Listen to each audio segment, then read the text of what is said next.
What's up, guys? I'm Paul. This is Pauline Theology's Daily Devo, your Trust in Jesus Ministries. And I'm glad you guys are listening as we begin our study on Genesis. We did the introduction, talked a little bit about what we're going to see through the entirety of the book, and now it's time to dive on in. So if you haven't checked it out, we're on chapter 1, verses 1 through 2. And if you've read it, go ahead and let's jump on in. But if you haven't, stop the tape, see what it has to say, and come back. But these are well-known verses. These are probably the most well-known verses in the Bible, besides maybe Jesus wept and John 3:16. So without further ado, come on, let's get on into it, man. What does the author of Genesis say to the people as he writes these words in verse 1 through 2? He says this: "In the beginning, God created the heavens and the earth. And the earth was formless and void," or empty. "And darkness was upon the face of the deep, and the Spirit of God hovered upon the face of the waters." Man, we have got some major things going on. Could be, like I said, one of the most famous verses, but also one of the most contested or argued about passages of scripture that you will find, because of the creation versus evolution, the science versus theology, poem versus history. Just like, what are these verses saying? What is the author trying to convey to the people of God as they read this? Well, first off, I think you've got to recognize the Bereshit, which means in the beginning. And so if God is before the beginning, then that means that there's something that is existing outside beginning of time. That's what beginning does. It makes a reference to time. And so God is before time existed. That means he's pre-existent. That means he's eternal, that he always was. There was never a time that God was. And so that's one thing that the author is trying to convey here, is that there is something that has been in existence for all eternity. I think one thing also that the author is trying to do is contest or contrive. No, I don't think it's contrive. I don't think that's a word. But he's trying to describe their God in opposition to the gods that are around them. You see, the contemporary gods around them were not before time.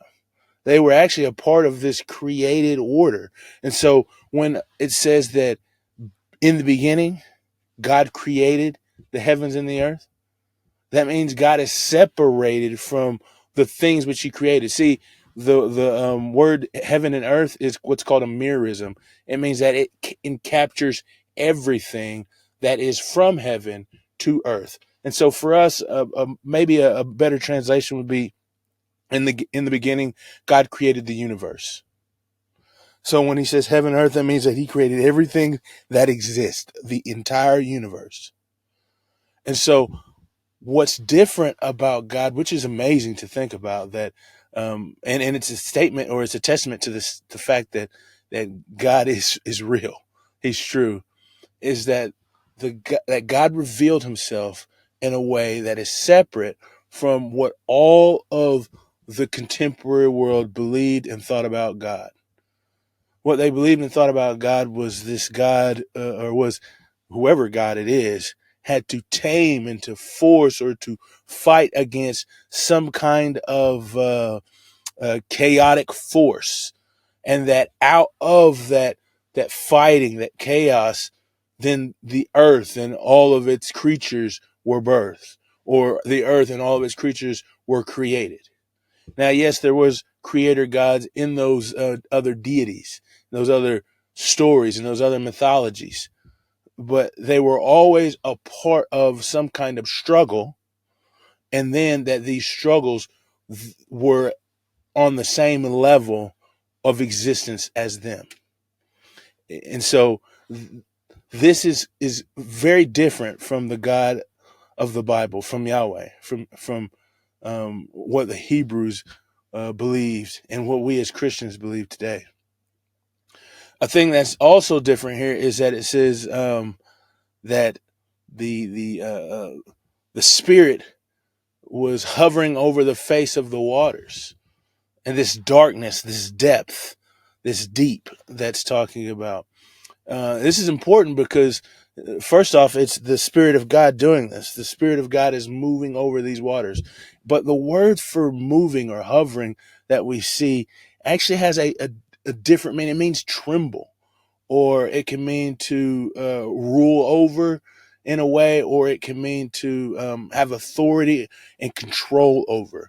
And so this word that the author uses is not saying simply that the Spirit is hovering over the waters, but what he is saying is that as he's hovering over this formless and void world, that he is in control over it, that he is maintaining it, and that it is under his rule. That's what it means for the Spirit to be hovering over these waters. It's like the idea is that these this world that God has created, the heavens and the earth, that this place is just waiting for the command of God to be spoken for it to do what it's supposed to do. Now I kind of skipped a little ahead because I said that it's waiting for this command to do what it's supposed to do, because it starts out with saying that the earth was void and formless. And so formless means that it has no shape, that it's uninhabitable. It's a wasteland. And that's actually what the term, if you know anything about Hebrew, is tohu vavohu, and that is like this sequence of words that means formless and void, without form and void. So it's like uninhabitable wasteland and empty. So there's two things going on here. First off, that it is not fit for anybody to live on, and second, there's nobody living there. And so as we continue through the story of creation, we will see God rectify these two things. He's going to create a world that is not a wasteland, a place that is inhabitable, a place for people to be able to live and flourish. And then after he creates this place to live and flourish, in I believe it's verses 3 through 6, I believe. Anyway, the first 3 days, anyway, he creates a world that is inhabitable. And then in the last 3 days, he inhabits the world. So he rectifies this formless, and then he rectifies this void. And that is what the author of Genesis is trying to convey, is that God is the creator God that existed before all time. And then not only that, but that he can take, he is in control of all things. He's sovereign God. And then that he makes things form into being. He is the one who enables a place to have flourishment and then places the people there for them to flourish. And one more thing I want to say is that this, in the beginning, God created the heavens and the earth. That's kind of a title. And we'll see furthermore, there's these other titles that come about throughout Genesis. As we read, it says, maybe it may say something like, these are the generations of, or it might say, and this is the account of. The Hebrew word is called a toldot, and they're like sections that take what was said before and then shows you what direction it's going to be led into. And so it takes a person or a thing that was stated, and then it connects what's coming up next with it. And oftentimes it's genealogies, like what a genealogy is just the people that are birthed after them, or it is a account of what is about to take place with one of the progeny of the person before. So, for instance, it'll talk about, I think it talks about Jacob, and then it goes and it begins to talk about Joseph, which is Jacob's son. But anyway, I say all this, and it'll make sense as we continue our study through Genesis, and you follow through with me as we read through it. But I say this because Bereshit bara Elohim et Hashemayim va'et haaretz, or in the beginning God created the heavens and the earth, is a title that follows similarly to that. And then after the title is made, it begins to describe what is going to happen. And one reason I say this again is because this distinguishes God from all of his creation.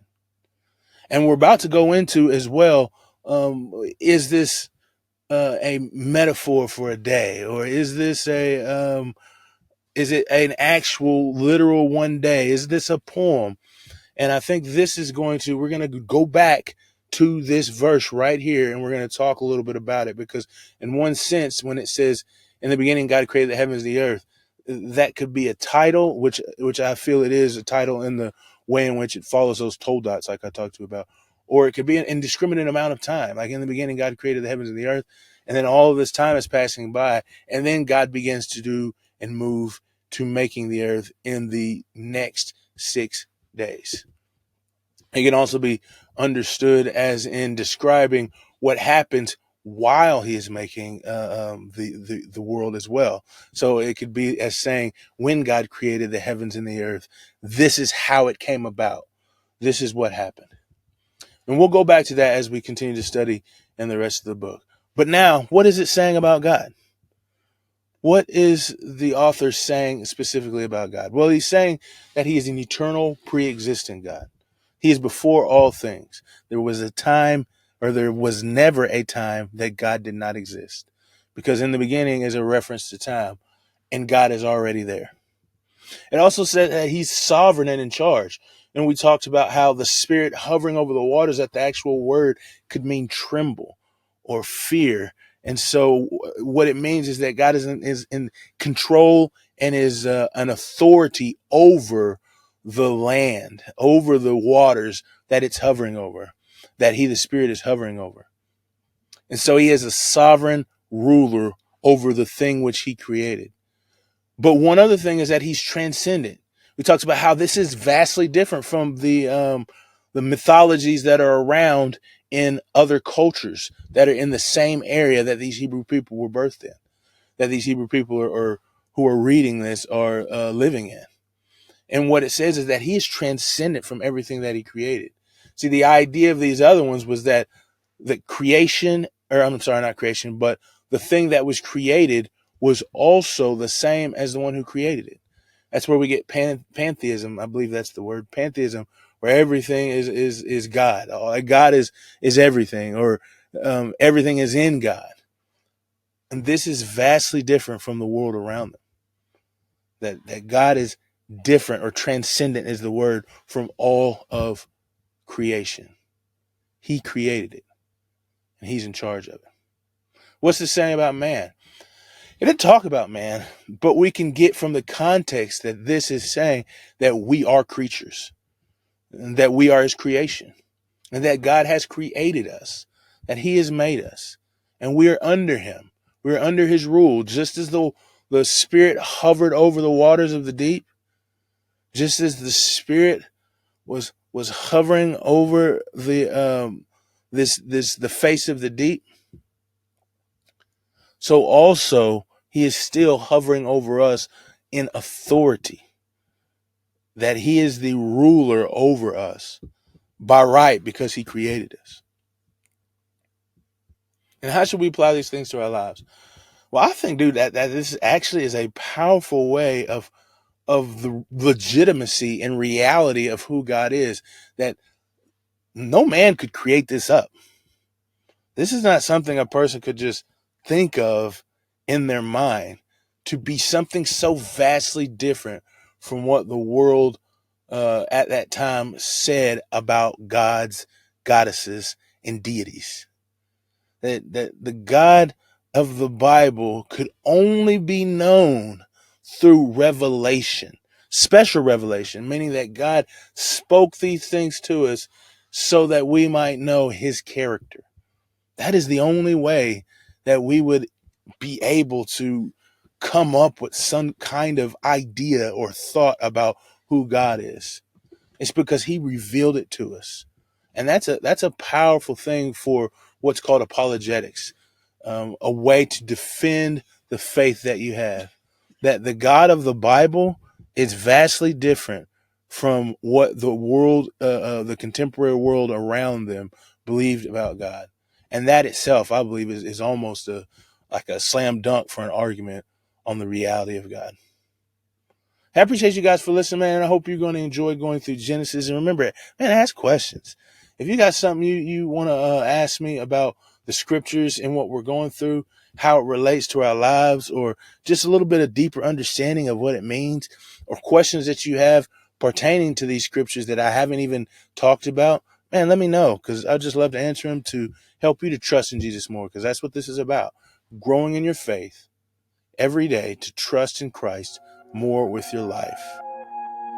I appreciate you guys for listening, and I'll see you in the next episode.